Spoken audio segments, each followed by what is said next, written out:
Ready na? Okay na? Magandang umaga sa inyong lahat. Ulit mga kaibigan, mga kapatid, mga dati kong mga kasama dyan sa MCGI at mga kaklase ko. Okay naman yung boses ko? Okay naman. Okay. Good morning sa mga kapatid ko rito na kasama ko ngayon. Morning. Brother po, Pastor Ray, Sister, at Pastor Jason, may I go out? Gusto ko sanang, di ko maintindihan kung paano ko to sisimulan, no? Kasi marami kong mga na-encounter ngayong araw na to or nung mga nakalipas na araw at mga linggo. Hindi ko alam kung ano yung itatopic ko ngayon. Pero sa mga napag-isipan ko nga na mahalaga rin na gawing topic, ayun tungkol sa Ephesians 2:8-9. Ephesians 2:8-9 na madalas binabara nila ng mga ayaw sa biyaya o ayaw sa salvation by grace through faith. Ano yung pambara nila? Yung sumunod na talata, yung Ephesians 2:10. Pagka binigyan mo sila ng talata, Ephesians 2:8-9, sasabihin nila, ituloy mo, parang galit pa. Ituloy mo sa verse 10. So, parang, sabi ko, ano naman yung debunk ba nung Ephesians 2:10, yung Ephesians 2:8-9? Atin mo yung talakayin yan, ano, kung, yes, kung kinukontra ba talaga nung Ephesians 2:10, yung Ephesians 2:8-9. Basahin natin, yung Ephesians 2:8-9, ang sabi, for by grace are ye saved through faith, and that not of yourselves. It is the gift of God, not of works, lest any man should boast. Tuloy mo yan. Gagano sila. Tuloy mo yung basa. Pwede tuloy natin. Ano bang sabi? For we are His workmanship, created in Christ Jesus unto good works, which God had before ordained that we should walk in them. Meron bang salitang na-debunk yung para mabaliwala yung naunang verse? Mali ang pagkakaintindi. Diba? Meron bang nagsabi dyan na sa Ephesians 2:10 ba, sinabi na we are saved or we will be saved by our good works? Wala naman, diba? Wala naman. Oh. So, ito ngayon yung ating talakayin.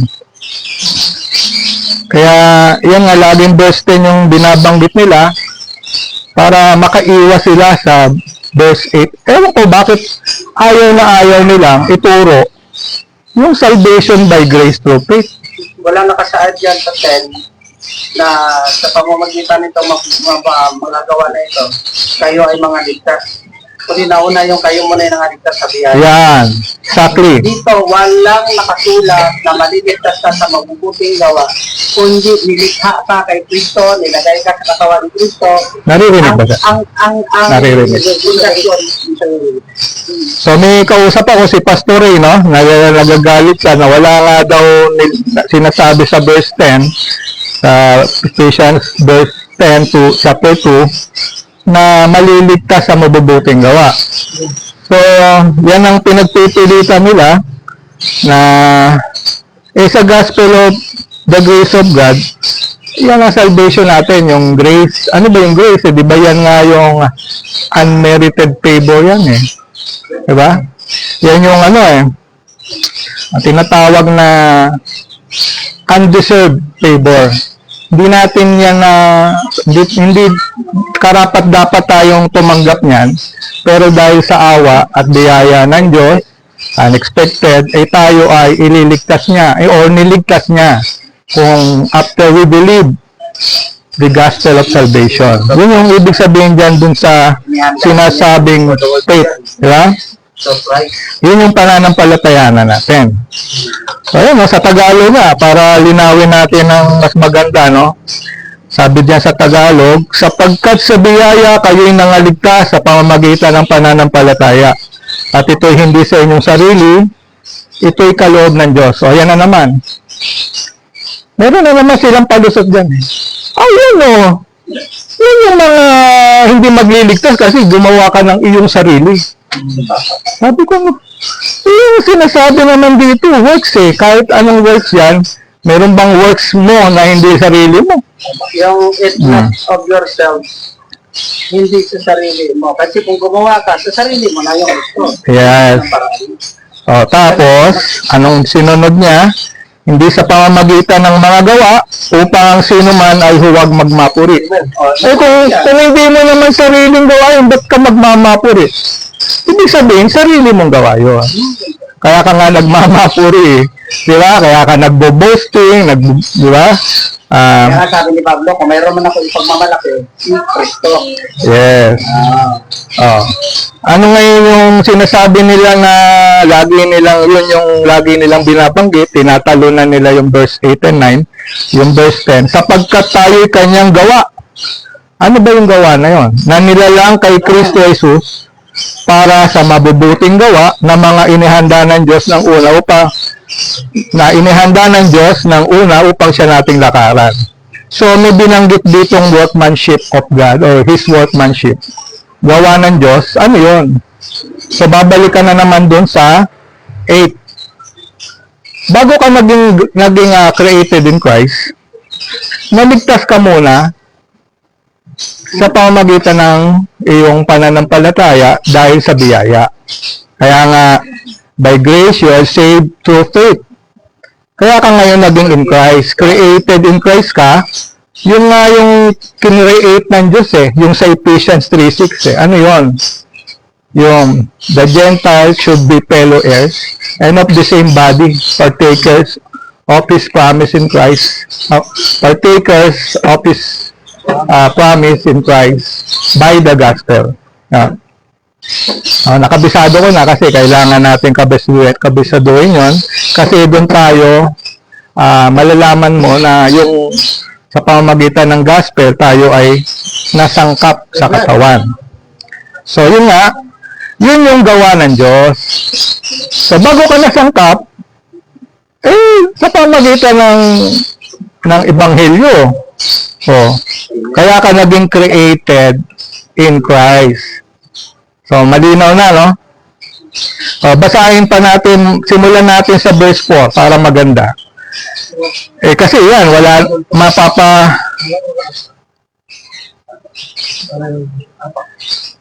dito sa verse 4, ito mapapatunayan natin na wala pang ginagawa. Sinave na by grace. Wala pang ginagawa. Tingnan nyo, basahin natin. But God, who is rich in mercy, for His great love, wherewith He loved us, even when we were dead in sins. Patay tayo sa kasalanan. Sinama pa nga niya yung sarili niya, sabi ni Pablo, even when we were dead in sins, had quickened us together with Christ. Binuhay tayo together with Christ. Pinarenthesis pa, dito sa kasulatan, by grace ye are saved. Dito nila unang binanggit yan sa verse. Binuhay at tapos pagkabuhay, siyempre niligtas tayo and had raised us up together. Pinosisyon na tayo and made us sit together in heavenly places in Christ Jesus. Position na tayo. Yan ang matibay na sinusuportahan ng chapter 3 verse 9. Yes. That in the ages to come, sa mga darating na panahon, tayo ay i-redeem tayo, may redemption tayo tayo tutubusin, that in the ages to come, He might show the exceeding riches of His grace in His kindness toward us through Christ Jesus. Ayun na nga. Di tayo naligtas na, ngunit, sa Tagalog, ngunit ang Diyos, balibasa ay mayaman sa awa, dahil sa kanyang malaking pag-ibig na kanyang inibig sa atin. Bagamat tayo'y mga patay, may works ba yung mga patay sa kasalanan? Di naman, wala nang good works yun. Tayo'y binuhay na kalakip ni Kristo. Sa pamamagitan ng biyaya, kayo'y nangaligtas at tayo'y ibinangong kalakip niya at pinaupong kasama niya. Di ba? Pinaupo na. Sinusisyon na tayo. Past tense na nga eh. Pinaupong kasama niya sa sangkayunitan kay Kristo Jesus upang sa mga panahong darating ay maihayag niya ang dakilang kayamanan ng kanyang biyaya sa kagandahang loob sa atin kay Kristo Jesus. Later on, mapapag-aralan natin ang mystery of Christ. Yun eh. Tayo niligtas, binuhay, inalis tayo sa pagkapatay sa kasalanan. Tayo, unti-unti niya tayong papakilala niya ang mystery of Christ. Kaya nga, preaching under the revelation of the mystery of Christ, si Pablo. So yan, nabasa natin, even when we were dead in sins, patay tayo sa ating kasalanan, binuhay tayo. Malinaw kung patay tayo sa kasalanan, niligtas tayo sa kasalanan. Dahil sa biyaya, dahil sa pag-ibig ng Diyos sa atin, patay tayo. Anong mabuting gawa ang magagawa ng isang patay sa kasalanan? So, yun ang magpapatunay na wala talagang good works. Hindi kailangan ng good works para tayo ay iligtas. Pero after tayong maligtas, doon na papasok yung verse 10. Save muna tayo at tayo ay saved pa nga dahil sa Ephesians 1:12 hanggang 14, mababasa natin, after we believe the gospel of salvation, we are sealed by that Holy Spirit of promise unto the day of redemption, hanggang rapture, hanggang sa pagtubos, hanggang sa pag-agaw. So ngayon, dahil doon ay saved and sealed na, pero hindi natatapos doon, tayo naman ay gagawa din ang mabuti dahil created in Christ tayo eh. So, doon napapasok, hindi para maligtas. Ang good works ay hindi para maligtas. Ang good works natin sa loob ng katawan ay para, kasi in Christ tayo, created in Christ na tayo eh. Alam nga namang gumawa tayo masama. Na yun ang ibinibintang ng mga galit sa osat. Kasi save na yan eh. Gusto na yan, mga papalawaran na yan. Hindi naman ganon. Lalo ka nang makakagawa ng mabuti kasi Hindi gano'n ang vision. Yes. Totoong bosat. yes, Bagwas, patuloy pa tayong magsikap na lumakad sa kalooban ng Barnon. Maluwalhati ang Diyos araw-araw natin buhay at ginagawa sa araw. yan nga. So basahin naman natin sa iba, no, sa Tito 3, chapter 3, verse 4 and 5. But after that the kindness of love of God, our Savior toward man, appeared, not by works of righteousness which we have done, but according to His mercy, He saved us. Past tense ulit, He saved us according to His mercy. Dahil sa awa ng Diyos, niligtas tayo. Hindi dahil sa ating mga sariling mabuting gawa. By the washing of regeneration and renewing of the Holy Ghost, which is shed on us abundantly through Jesus Christ our Savior, that being justified by His grace, we should be made heirs according to the hope of eternal life. Hindi na, yan, sabi dyan, di ba? Upang sa pagkaaring ganap sa atin sa pamamagitan ng kanyang biyaya ay maging tagapagmana tayo ayon sa pag-asa sa buhay na walang hanggan. In-exclude rin dyan, in-exclude rin dyan, hindi dahil sa mga gawa sa katwiran na ginawa nating sarili. In-exclude rin yun ni dito kay Tito, dito sa sulat ni Pablo kay Tito. So, balik ulit tayo sa Ephesians 2, chapter 10, For we are His workmanship, created in Christ Jesus unto good works which God had before ordained that we should walk in them. Tayo ay kanyang gawa o workmanship nga ng Diyos, sabi ko nga kanina nauna, created in Christ tayo, nilalang tayo kay Kristo Jesus, pero nauna muna tayo, kaya tayo nilalang dahil tayo ay na-save muna, tayo ay na-reconcile sa Diyos. Ni-reconcile muna tayo sa Diyos dahil nga dun sa Ebanghelyo Kaya nga meron tayong tinatawag na Ministry of Reconciliation. Okay, wag natin laktawan, yung verse 8 and 9. Wag natin maging favorite lang yung verse 10. Ewan ko, no, bakit sila ayaw nilang ituro yung verse 8 and 9. Kaligtasan yan eh. Salvation by grace through faith.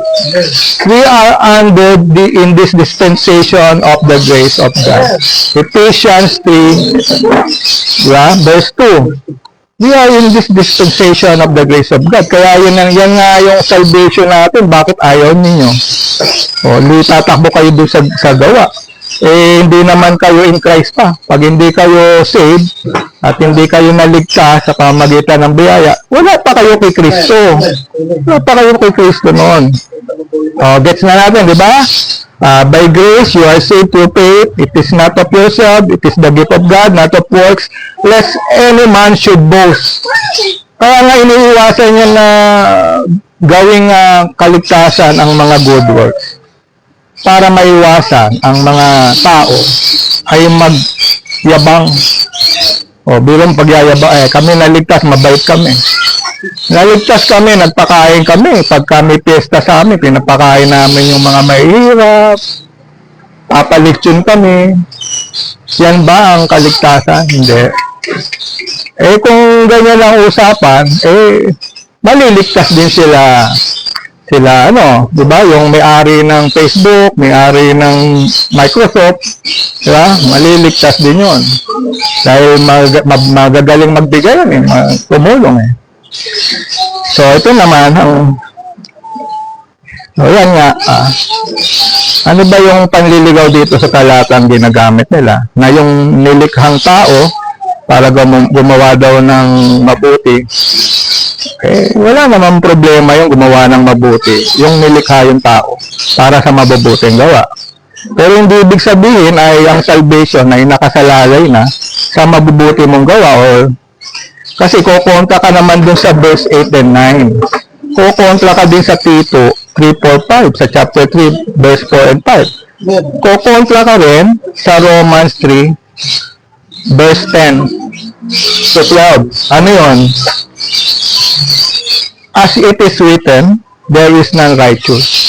No, not one. There is none that understandeth. There is none that seeketh after God. They are all gone out of the way. They are together become unprofitable.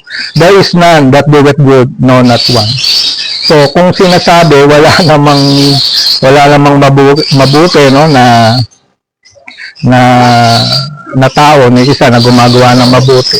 Bakit ikaw maliligtas ka sa paggawa ba ng mabuti? So, kung babasahin pa natin sa Romans chapter 3 verse 21, but now the righteousness of God without the law is manifested, being witnessed by the law and the prophets, even the righteousness of God which is by faith of Jesus Christ unto all and upon all them that believe, for there is no difference. For all have sinned, lahat nagkasala, and come short of the glory of God, being justified freely by His grace. Ayan, binanggit na naman, no?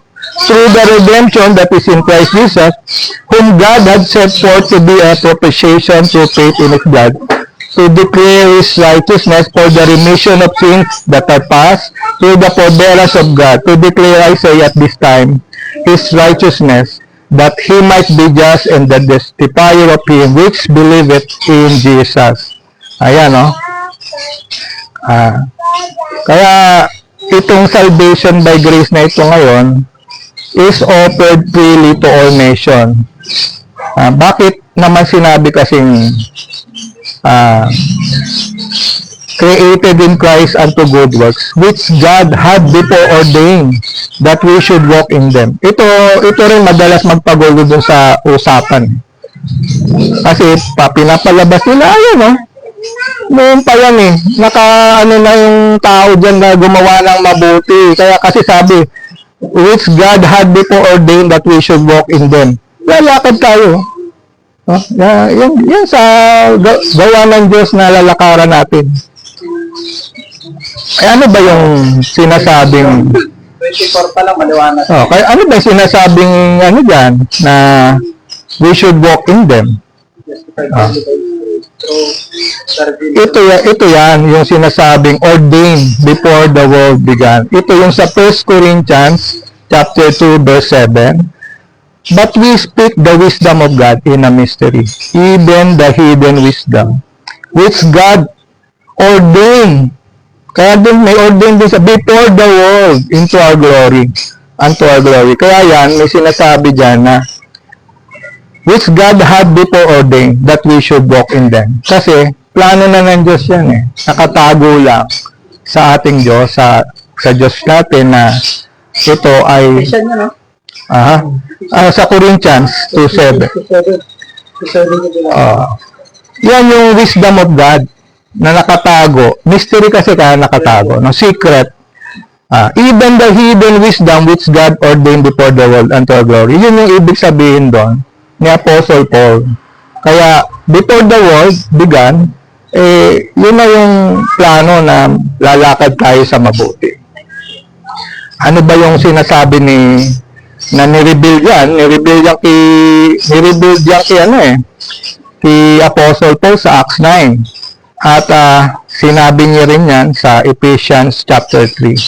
Sabi ni Apostle Paul, for this cause I, Paul, the prisoner of Jesus Christ for you Gentiles, if you heard of the dispensation of the grace of God, which is given me to you, word, that by revelation He made known unto me the mystery. Binigay sa kanya yung mystery.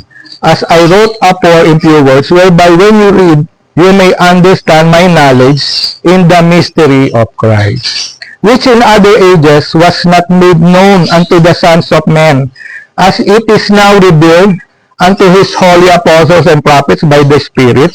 Itong holy apostles and prophets, tanda natin, merong holy apostles and prophets din sa body of Christ. Inside the church, meron ding nilagay ang Diyos dyan. Hindi yan yung 12 apostles o yung prophets dun sa Old Testament. That the Gentiles should be fellow heirs, ito na, ito importante, ito na yung gawa ng Diyos, ito na yung workmanship That the Gentiles should be fellow heirs and of the same body and partakers of His promise in Christ by the gospel. Yan yung binabanggit sa Ephesians chapter 2 verse 10. Whereof I was made a minister, sabi ni Paul, according to the gift of the grace of God given unto me by the effectual working of His power. Yun, malinaw na yun yung binabanggit sa Ephesians chapter 2 verse 10. Ayan, kaya ito nga binabanggit ko kanina, no? Yung sinasabing sa verse 5, which in other ages was not made known unto the sons of men, as it is now revealed unto His holy apostles and prophets by the Spirit. Ito yung holy apostles and prophets. Hindi ito yung 12 apostles and Old Testament prophets. Ito ay mga apostles sa church, the body of Christ. Basahin natin sa 1 Corinthians 12:28. And God had set some in the church, first apostles, secondarily prophets, thirdly teachers, after that miracles and gifts of healing, self-governments, diversity of tongues. So, naglagay rin pala ang Diyos. Hindi yung 12 apostles ang nilagay niya dyan kasi maraming nalilito dyan kaya nahalo. Ang katunayan na hindi 12 apostles yan dahil sa mababasa natin sa gawa, no? Sa Acts chapter 14 verse 14, tinawag na apostle si Barnabas at si Pablo. Which when the apostles, plural, no? Barnabas and Paul heard of, they rent their clothes and ran in among the people, crying out. So yan, no? Tinawag ding apostles si Barnabas at si Pablo na sila ay hindi 12 apostles, hindi sila miyembro ng 12 Kaya yun yung mystery. Hid in God before the world that the Gentiles should be fellow heirs and of the same body and partakers of His promise in Christ by the gospel. Yan yung workmanship of God. Gawa ng Diyos yan kaya created in Christ unto good works. Yan. Kaya nga, kaya silang mga naging in Christ kasi nga, sila ay believers of the gospel. Kaya sila ay nasave dahil mga believers yan eh. Nanampalataya sila, naniwala sa ebanghelyo. Hindi mo yan babasahin o na-claim mo yan, yung Ephesians 2:10, na hindi ka naman nanampalataya. Hindi ka naman saved. Tapos, i-claim mo na kami, ginagawa kami. Tapos babasahin mo Ephesians 2:10, chapter 2, verse 10. Hindi basta-basta i-claim mo yan. Kailangan, i-claim mo rin, maklaim mo rin yung chapter 2, Ephesians chapter 2, verse 8 and 9. Kasi yun ang nauna, bago ka naging in Christ. Bago ka makagawa ng mabuti at bago magiging makabuluhan yung gawa mong mabuti, dapat nakay Kristo ka muna. Kasi nga sabi sa 89, we are both created. Kaya nga basahin natin sa Ephesians chapter 1, verse 12 and 14 to 14, that we should be to the praise of His glory, who first trusted in Christ. Ito na yung sealing, no? In whom you also trusted, after that you heard the word of truth, the gospel of your salvation, in whom also after that you believe. Tapos mong maniwala, ye were sealed with that Holy Spirit of promise, which is the earnest of our inheritance, until the redemption of the purchased possession, unto the praise of His glory. Ito yung lagi natin binabanggit na we are saved, we are sealed. So nagkaroon ngayon ng na-coined yung words na once saved, always saved. Because of this, because of saved and sealed yung mga believers. Ayan na bang intindi nyo sa sealed? Yun ba, hindi pa ligtas magpakailanman o hindi pa ligtas yan? Until the day of redemption yun, hanggang sa araw ng pagtubos yan. You are saved and sealed. So kaya osas. Kung ayaw nyo naman ng osas, hindi saved and sealed na lang ang gagamitin natin. Mas matindi, di ba? Sealed eh. Kaya, under the mystery program, the dispensation of the grace of God, the moment we trusted Christ and after we believe the gospel of salvation, the finished work of Christ on the cross of Calvary, we are saved and sealed. Kaya nga, the phrase once saved, always saved was coined because of the sealing. Nawala ito sa gospel of the kingdom. Wala ito doon sa gospel nila Peter, wala yan. Kaya nalilito bababasa doon, kukontrahin yung sealing ni Pablo. Makukontra talaga kasi wala silang sealing eh. Shall endure unto the end sila eh. Kailangan nilang mag-tiis hanggang wakas.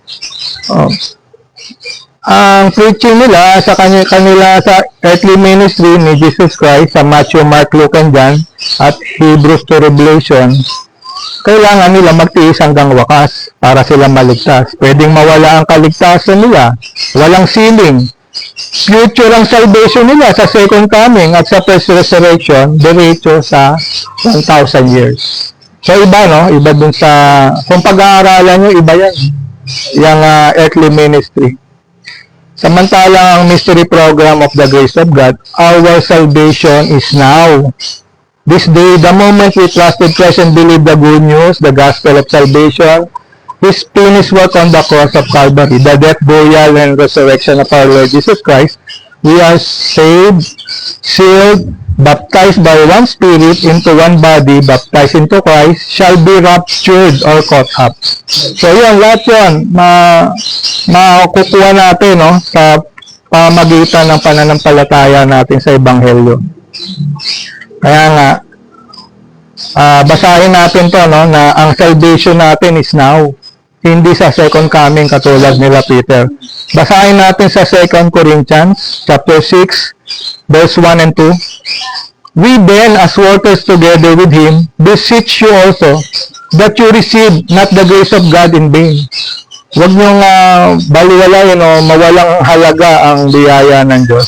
For He said, I have heard thee in time accepted, and in the day of salvation have I succored thee. Behold, now is the accepted time. Behold, now is the day of salvation. Sa Gospel of the Kingdom, future and salvation. Mababasa natin yan sa unang Pedro, kay Peter. sa chapter 1 verse 5, who are kept by the power of God through faith unto salvation, ready to be revealed in the last time. Sa second coming, ready to be revealed. To be revealed pa, no? Of which salvation the prophets have inquired and searched. 1 Peter chapter 1 verse 10. And searched diligently, who prophesied of the grace that should come unto you. So, future talaga, di ba? Yung salvation nila. So, paano ninyo sasabihin na parehas yan? Parehas ba yung present ang salvation? Yung kingdom, gospel of the kingdom sa future. Yes. Oh. Under the law pa sila, tingnan mo yung 1 John. But this we know that we love the children of God, which we love God and keep His commandments. For this is the love of God, that we keep His commandments, and His commandments are not grievous. For whatsoever is born of God overcometh the world. And this is the victory that overcometh the world, even our faith. Overcomer sila. Hindi tayo sa body of Christ overcomer. Diba? Sila overcome. Tingnan mo sa Revelation, oh. More than conqueror. Yes. He that overcometh, sa Revelation chapter 3, verse 5, he that overcometh, the same shall be clothed in white raiment. I will not blot out his name out of the book of life, but I will confess his name before my Father and before his angels. Promise. Yan. In this present dispensation of grace, with the Apostle Paul, as our apostle and minister of the body of Christ, anong sabi? We are more than conquerors. Hindi tayo overcomer. Kaya dapat makita ninyo ito, mga naninira sa osas, no? Higit pa sa mapagtagumpay.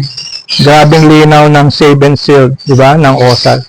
Higit pa tayo sa mapagtagumpay. Sila, kailangan nila magtagumpay para sila maligtas.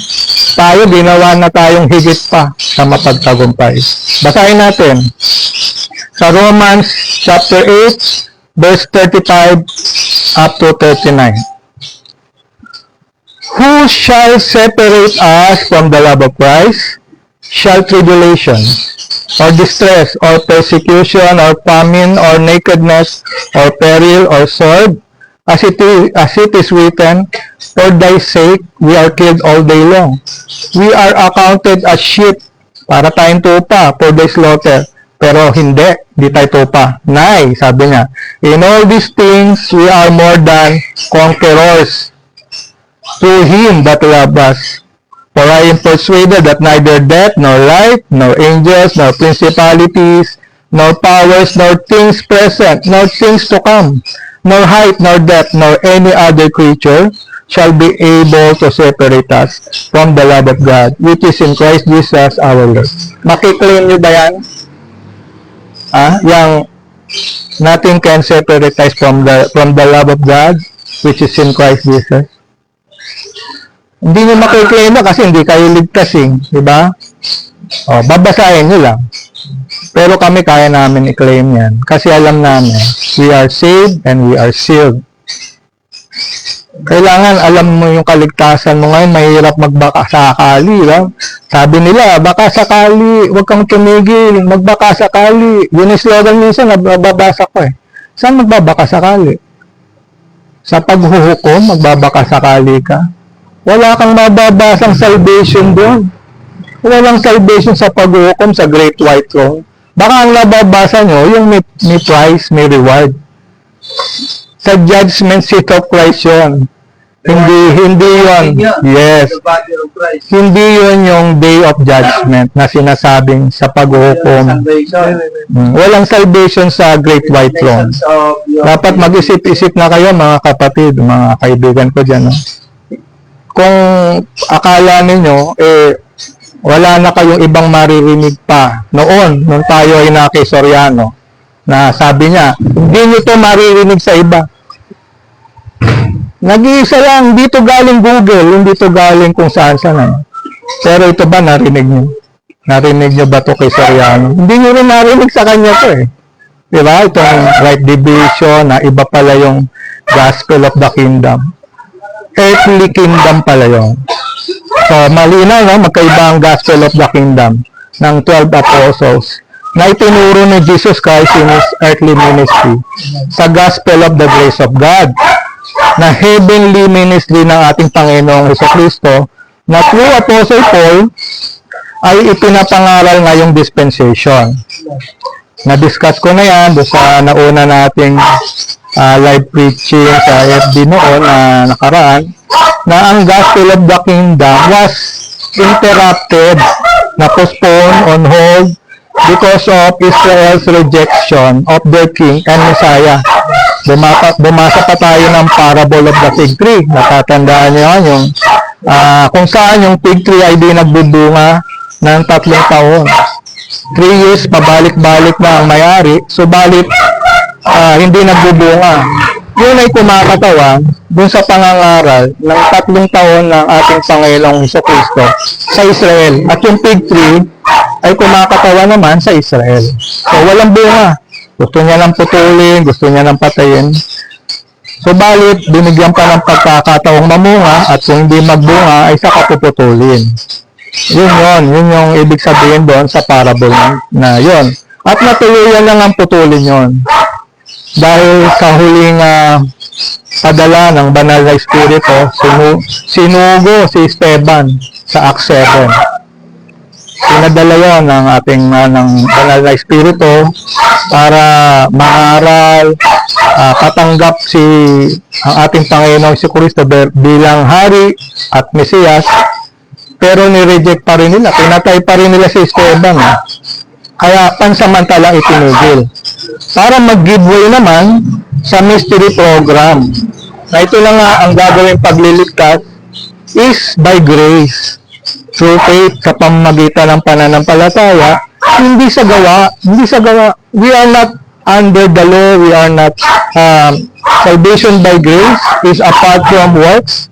Apart from Israel, apart from law and covenant. Hindi sa atin yan. Sa Israel yan eh. Sa Israel yan. Kaya yan, yung salvation is now offered freely, salvation of grace, is now offered freely to all nations by grace through faith. Hiwalay sa Israel, there is neither Jew nor Greek. Hiwalay sa law and covenant. Because the body of Christ, the church, is under grace, not under the law. And the law is not of faith. We walk by faith, not by sight. We walk after the Spirit, not after the flesh or law. Yung after the flesh, after the law yun eh. Or by law. Apart from works. Kaya malinaw ang Ephesians 2:10 na sinasabing created in Christ unto good works. May kaugnayan yan sa mga saved and sealed in Christ na plinano, ordained na ng Diyos buhat pa ng una before the world began. Itinago niya lang dahil kung malaman ito ng mga demonyo, ng princes of this world, di sana ay pinigilan nilang mamatay sa krus si Kristo dahil ang pagkamatay ni Kristo sa krus ay ang kaligtasan naman ng mga tao sa bawat sasampalataya sa ginawa niya sa krus. Amen. Yan ang mabuting balita. Good news. Yeah? Amen. Good news. Ebanghelyo. Yan ang ebanghelyo, hindi Biblia. Kasi ang sabi ni Soriano, ang ebanghelyo, itong Biblia, ang hirap, no? Paano mo gagawin ebanghelyo yung Biblia? Babasahin mo yung buong Biblia? Yeah? Hindi yan kautusan na susundin o gagawin para ika ay maligtas sa paghuhukom. Sabi ng dati kong preacher, no, na sa MCBI, no, hindi nga naunawa ang ebanghelyo kung ano. Meron ng mga lumabas na ng MCBI at nangangaral na ngayon eh. Gusto ko nga magitin yung pangalan, kaya lang pinipigilan ako ni Pastor Jason, wag na raw. At siya ayaw niya na rin yung kausapin. Pero mo, binigay niya na yung gospel, binigyan niya na yung ebanghelyo ng kaligtasan, ayaw pa din maniwala. Pilit pa din itinatanggi, hindi yan ang kaligtasan, hindi yan maliligtas. Ang lahat ng ginawa ni Kristo ay ebanghelyo. Yan ang sabi. Lahat daw ng ginawa ni Kristo ay ebanghelyo. So, binigay mo na yung ebanghelyo ng kaligtasan, dapat daw may gawa. Sumunod. Paano mo susundin yung gospel? Ang mabuting balita. ang death, burial, resurrection of Jesus Christ? Magpapapako ka din ba sa krus? Mamamatay at magpapalibing at muling bubuhayin na ikatlong araw? May sinabi bang susundin ka? Basahin natin sa 1 Corinthians 15, chapter 15, verse 1 to 4. Basahin natin kung mayroon diyang sinabing susundin or follow or mayroong law na susundin dyan. Wala naman. No? Tingnan mo ha. Tingnan natin. 1 Corinthians chapter 15, verse 1 up to 4. Moreover, brethren, I declare unto you the gospel, which I preach unto you. Gospel pinag-uusapan dito, yung good news. Which also you have received, and wherein you stand, by which also you are saved. Past tense, oh? Saved. If you keep in memory. Keep in memory. What I preach unto you, unless you have believed in vain. Believe.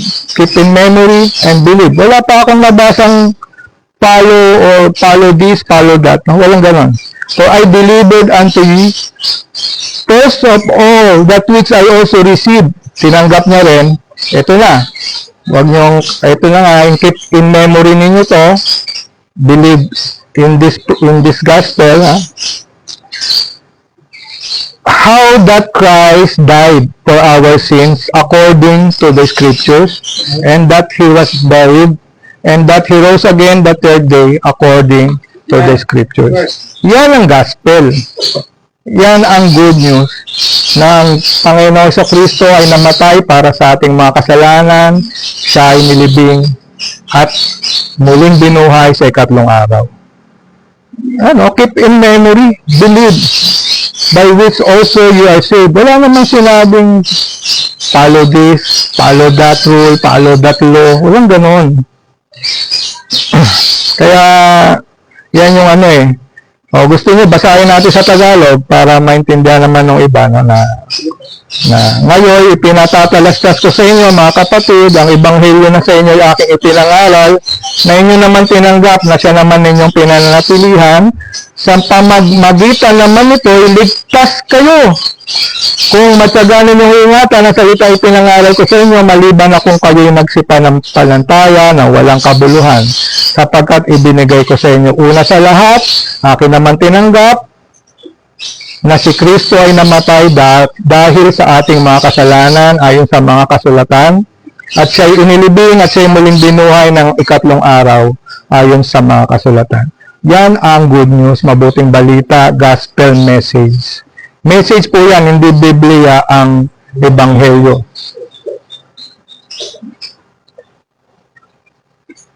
Yan ang gospel. The power of God unto salvation. Basahin natin sa Romans chapter 1 verse 16.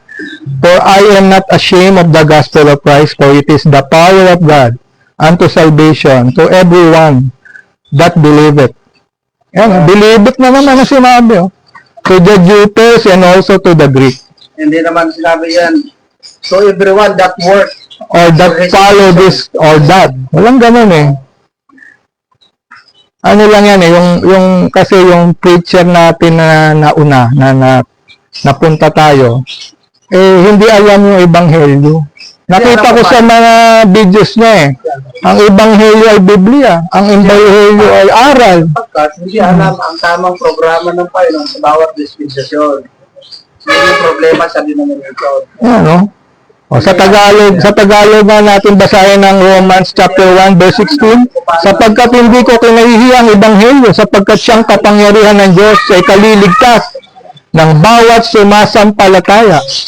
Unay sa Hudyo, kasi tinuro muna sa Hudyo yan, at gayon din sa Grego.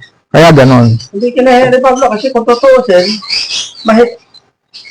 mahihiya sa dapat kasi. Pero hindi yan yung kingdom gospel, yung gospel of the kingdom. Baka malito kayo, this is gospel of Christ. Gospel of salvation, gospel of the grace of God. Iba po yan, iba po yung gospel of the kingdom. Huwag natin pagsamahin. Na-take up na natin yan kanina, na iba yung salvation yan is scripture. Yung sa atin ngayon is now, this day.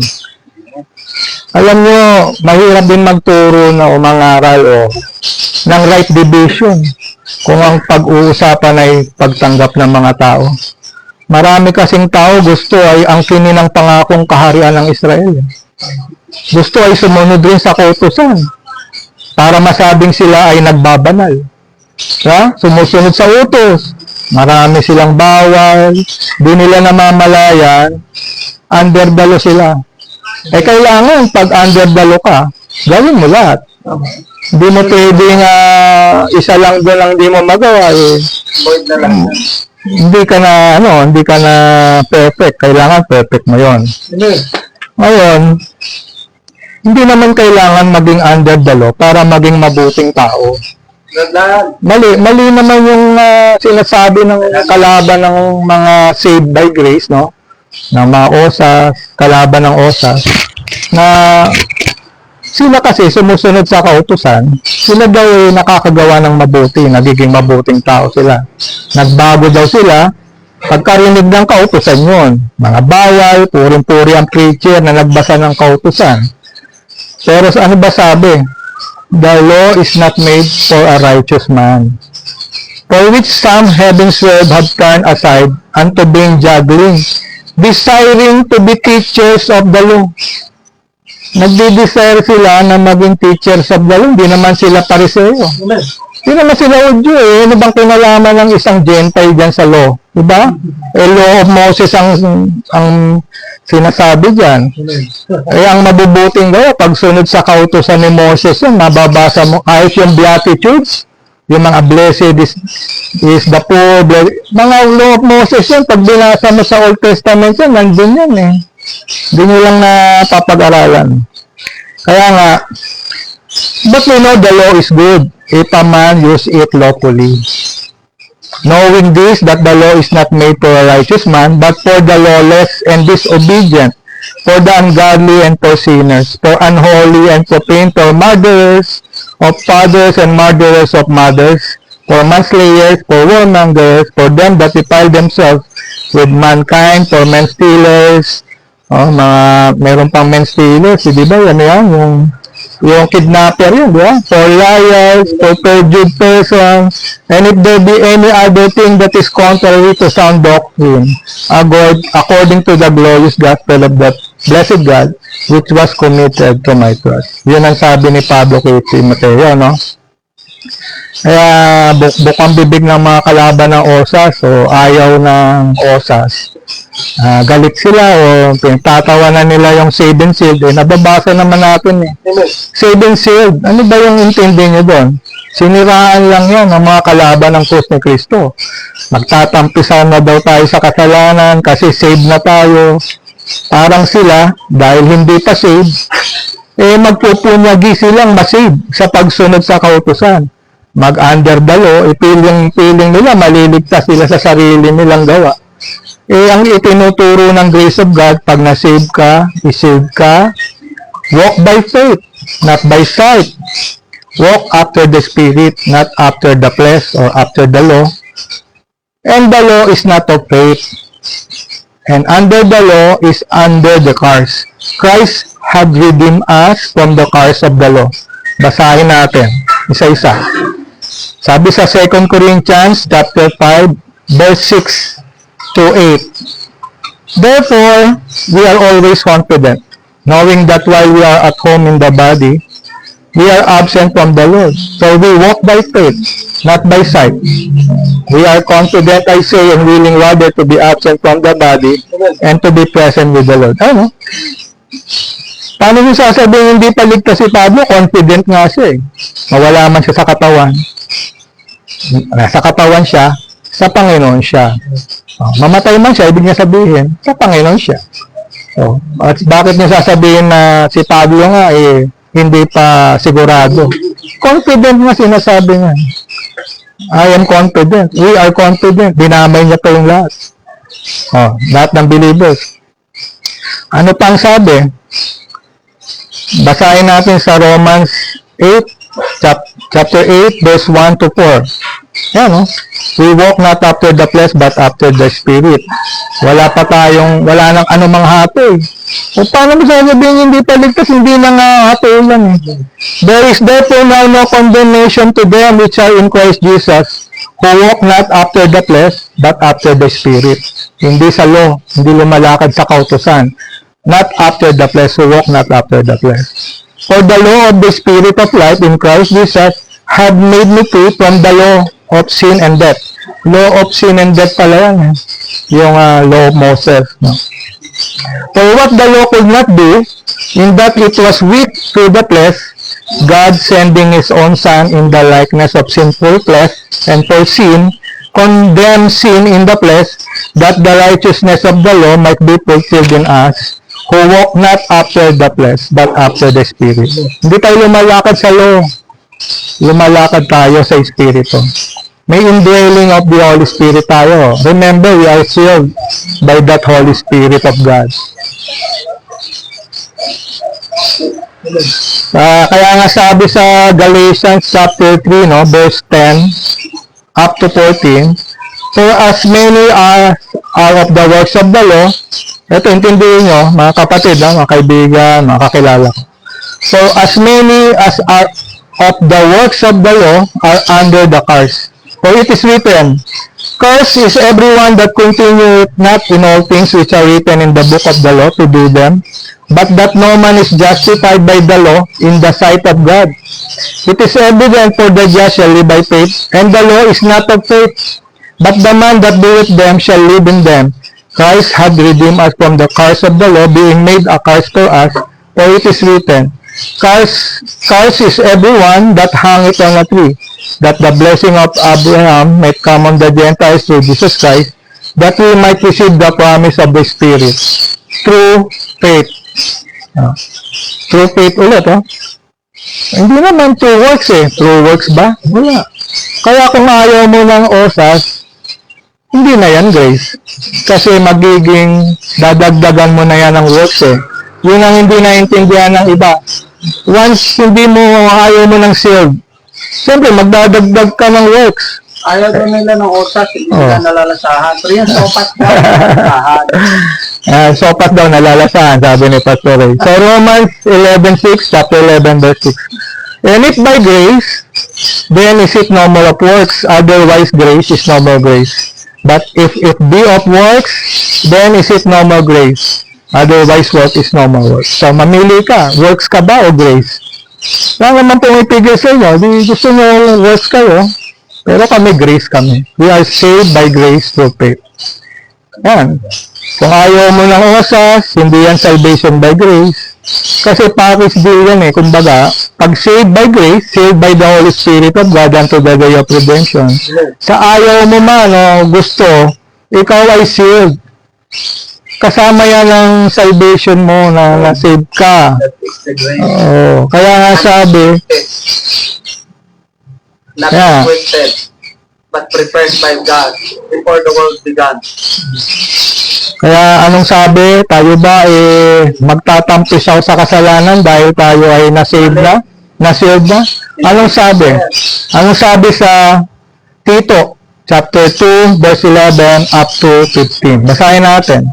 For the grace of God that bringeth salvation had appeared to all men, teaching us that denying ungodliness and worldly lust, we should live soberly, righteously, and godly in this present world, looking for that blessed hope and the glorious appearing of the great God and our Savior Jesus Christ, who gave Himself for us, that He might redeem us from all iniquity and purify unto Himself a peculiar people, zealous of good works. These things speak and exhort and rebuke with all authority. Let no man despise thee. So yun, kung gusto mong mag-good works, kailangan save ka rin by grace. Kasi yun nga yung nagdala ng, sabi bring it salvation had appeared to all men, teaching us, tinuturuan tayo, denying ungodliness and worldly lust. Pinagsisigawan mo ang good works ninyo. May hashtag pa kayong cares, hashtag cares. Ephesians 2:10 yung lagi niyong binabasa. Pero yung Ephesians chapter 2, verse 8 and 9, bakit di nyo masabi hindi nyo maituro, hindi nyo mapagsigawan? By grace you are saved through faith. Di mo may sigaw. Bakit? Bago ka naging created in Christ unto good works, you are saved by grace first. Bakit ayaw ninyong maligtas sa biyaya ng Diyos? Eh, yan ang pagliligtas ngayon. We are now in this dispensation of the grace of God. Yung lang po mga kapatid, no? At maraming salamat. Amen. Amen. Salamat po. Salamat po sa Diyos. Salamat po. Salamat mga kapatid.